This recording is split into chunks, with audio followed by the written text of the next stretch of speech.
How's it going, everyone? Hope everyone's summer's going well.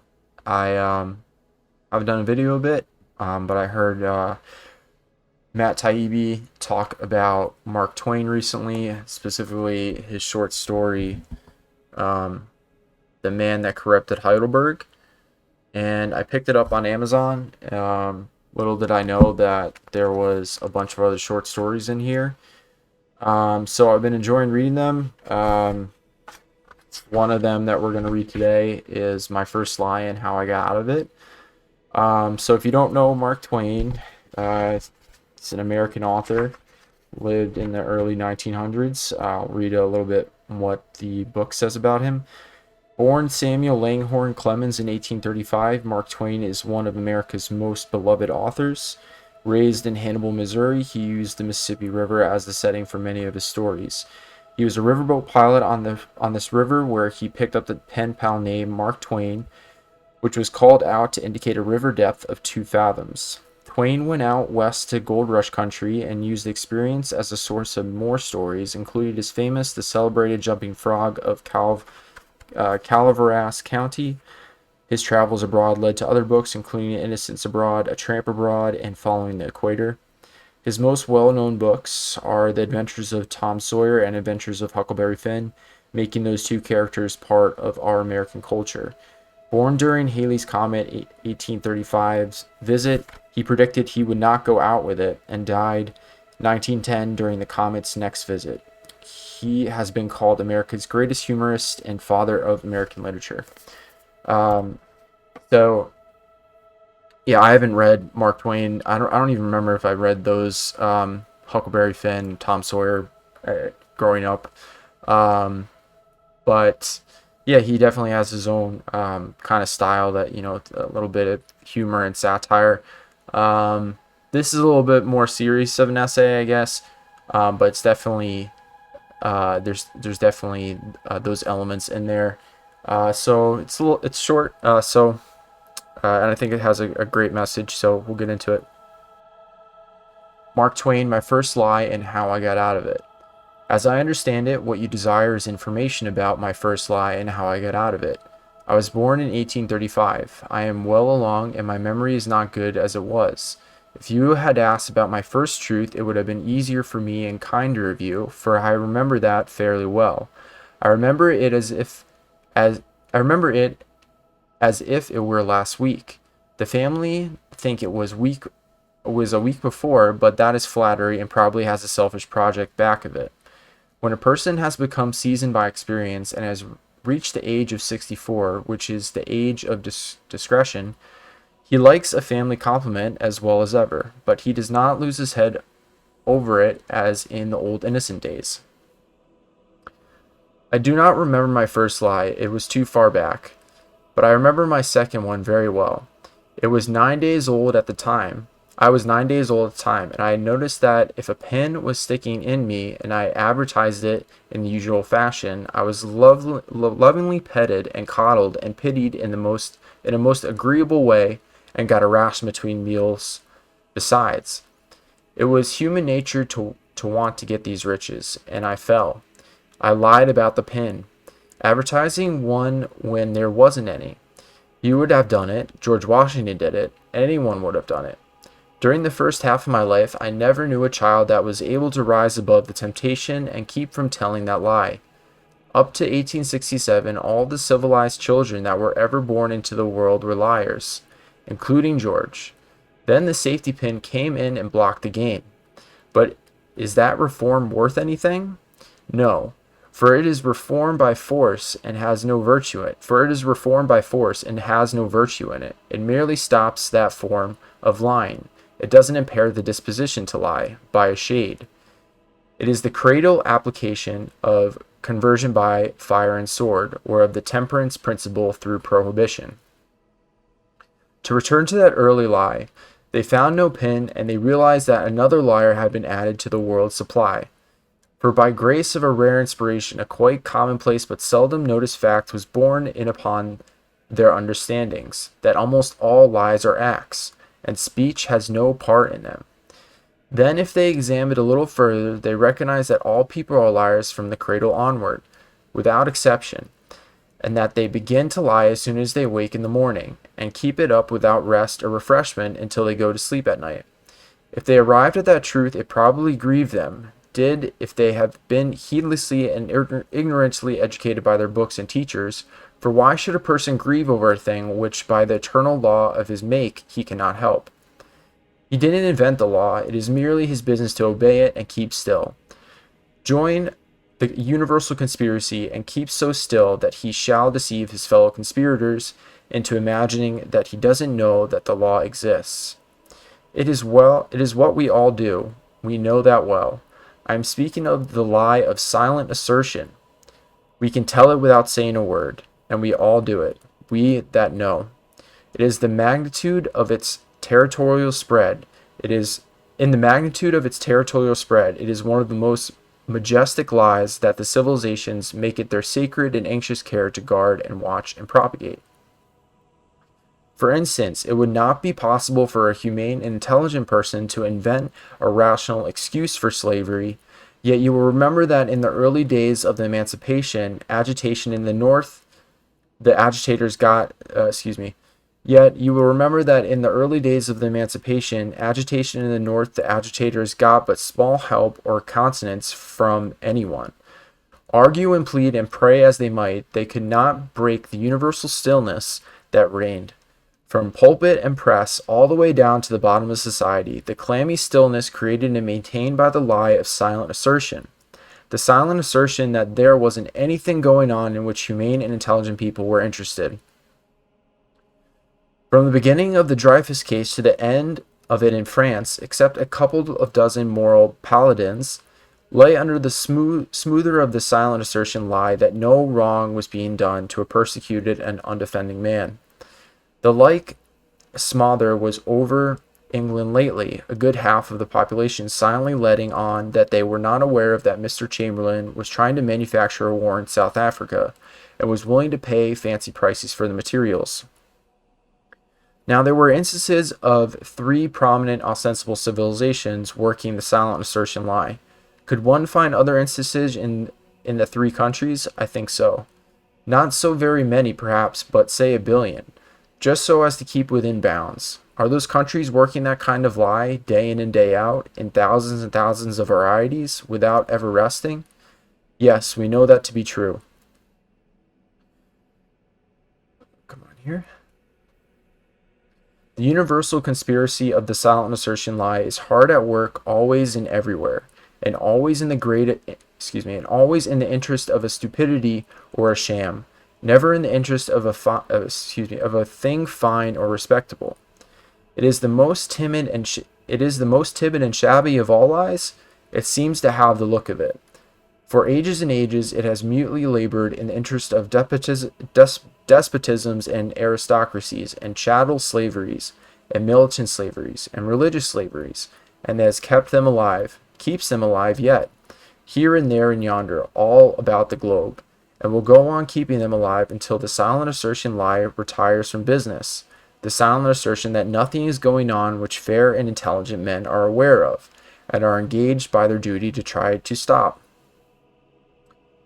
What am I arriving at this? When whole races and people conspire to propagate gigantic mute lies in the interest of tyrannies and shams, why should we care anything about the trifling lies told by individuals?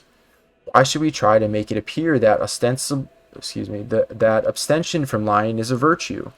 Why should we want to beguile ourselves in that way? Why should we without shame help the nation lie and then be ashamed to do a little lie on our own account? Why shouldn't we be honest and honorable and lie every time we get a chance? That is to say, why shouldn't we be consistent and either lie all the time or none at all? Why should we help the nation lie the whole day long and then object to telling one little private lie in our own interest to go to bed on? Just for refreshment of it, I mean, and to take the rancid test out of our mouth. Here in England, they have the oddest ways. They won't tell a spoken lie. Nothing can persuade them. Except in a large moral interest, like politics or religion, I mean. To tell a spoken lie to get even the poorest little personal advantage, out of it is a thing which is impossible to them. They make me ashamed of myself sometimes. They are so bigoted. They will not even tell a lie for the fun of it. They will not tell it when it hasn't even a suggestion of damage or advantage in it for anyone. This has a restraining influence upon me in spite of reason, and I'm always getting out of practice. Of course, they tell all sorts of little unspoken lies, just like anybody. But they don't notice it until their attention is called to it. They have got me so that sometimes I never tell a verbal lie now except in a modified form, and even that the modified form they don't approve of it. Still, that is as far as I can go in the interest of the growing friendly relations between the two countries. I must keep some of my self-respect and my health. I can live on a pretty low diet, but I can't get along on no sustenance at all. Of course, there are times when these people have to come out with a spoken lie, for that is a thing which happens to everyone once in a while, and would happen to the angels if they came down here much. Particularly to the angels, in fact, for the lies I speak of are self-sacrificing ones told for a generous object, not a mean one. But even when these people tell a lie of that sort, it seems to scare them and unsettle their minds. It is a wonderful thing to see, and shows that they are all insane. In fact, it is a country which is full of the most interesting superstitions.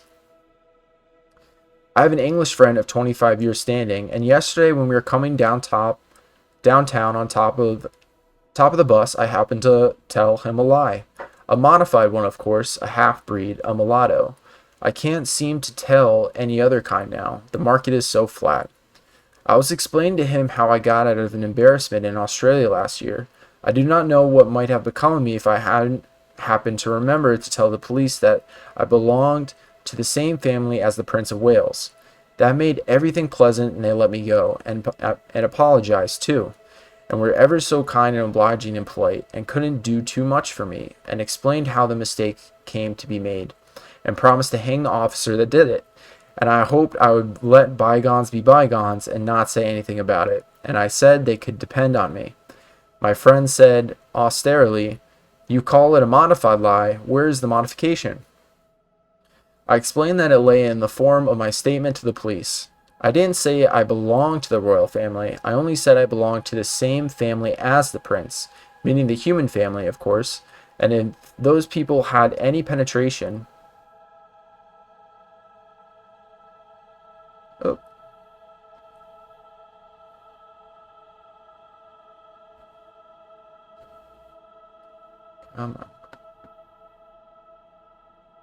That penetration, they would have known it. I can't go around furnishing brains to the police.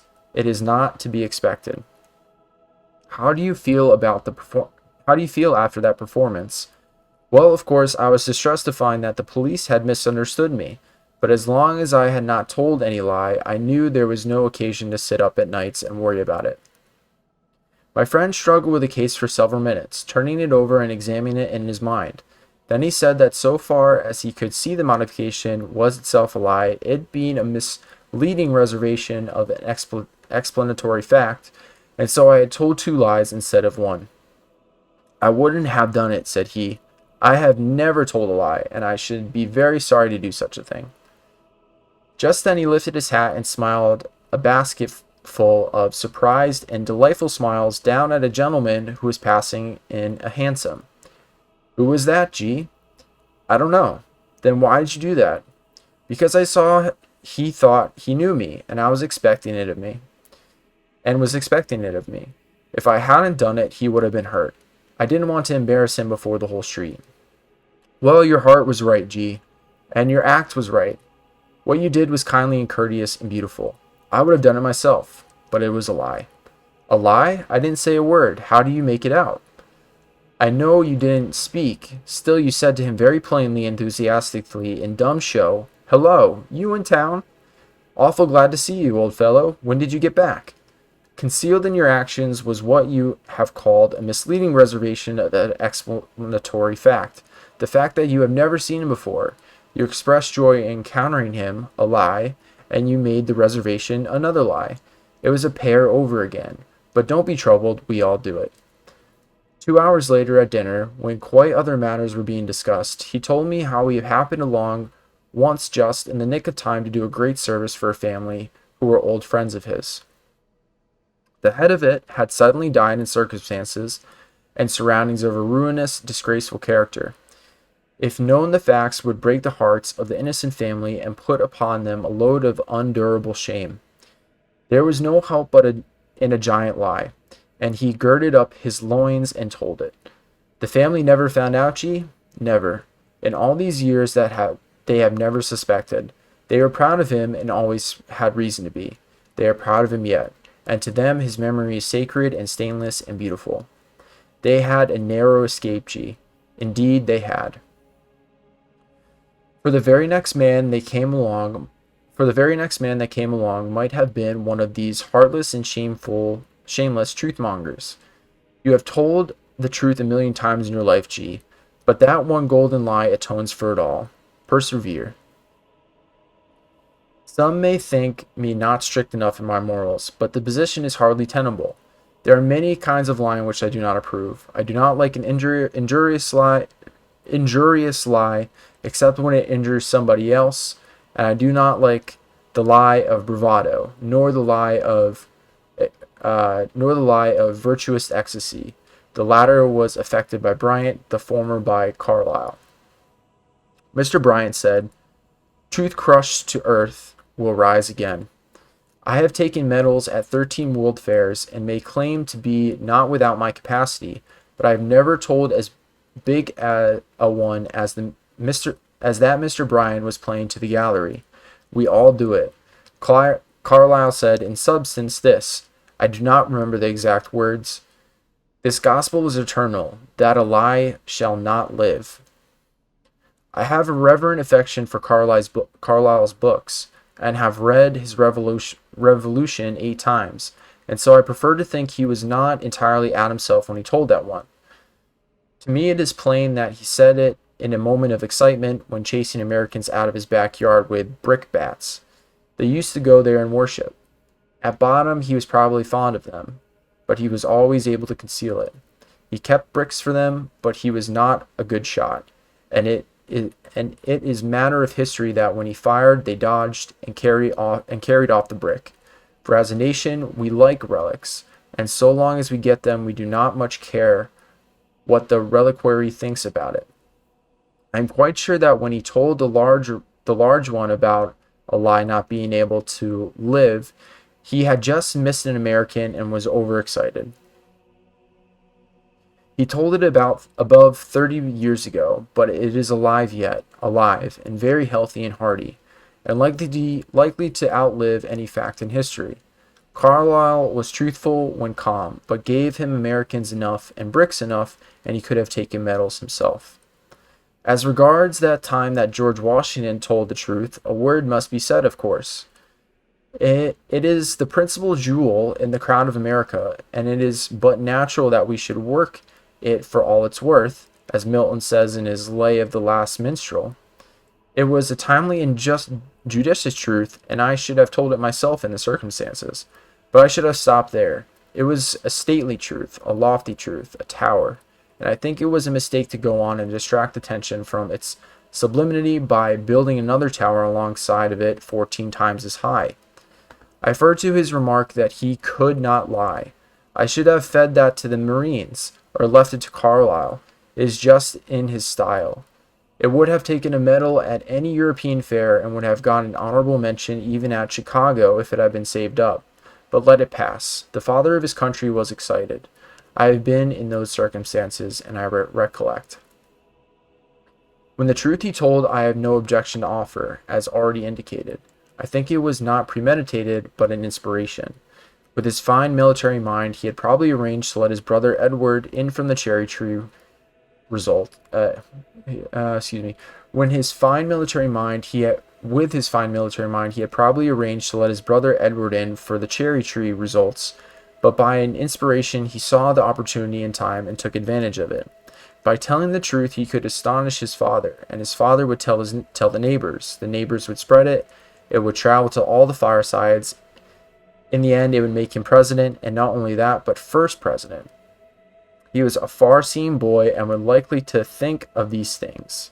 Therefore, to my mind, he stands justified for what he did, but not for the other tower. It was a mistake. Still, I don't know what about it. Excuse me. Still, I don't know about that.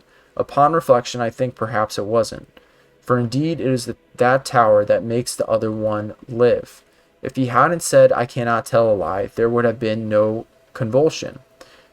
That was the earthquake that rocked the planet. That is the kind of statement that lives forever, and a fact barnacled to it has a chance to share its immortality. To sum up, on the whole, I am satisfied with the things that, with things the way they are. There is a prejudice against the spoken lie, but none against any other. And by examination and mathematical computation, I find that the proportion of the spoken lie to the other varieties is as 1 to 22,894. Therefore, the spoken lie is of no consequence, and it is not worthwhile to go around fussing about it and trying to make believe that it is an important matter. The silent colossal national lie that is the support and confederate of all the tyrannies and shams and inequalities and unfairness that afflicts people, that is the one to throw bricks and sermons at. But let us be judicious and let someone else begin. And then, but I have wandered from my text. How did I get out of my second lie? I think I got out with honor, but I cannot be sure, for it was a long time ago and some of the details have faded out of my memory. I recollect that I was reversed and stretched across someone's knee, and that something happened, but I cannot now remember what it was. I think there was music, but it is also dim now and blurred by the lapse of time, and this may be only a senile fantasy. So that was Mark Twain's essay, My First Lie and How I Got Out of It. Hope you enjoyed it. Picked up what he was trying to say about the mute lies and just the ordinary lies that we all tell, and how we might come to think about the relationship between the two of them. But yeah, let me know what you think, and if there are any other good essays by Mark Twain, and I hope you guys have a great rest of your day. Take care.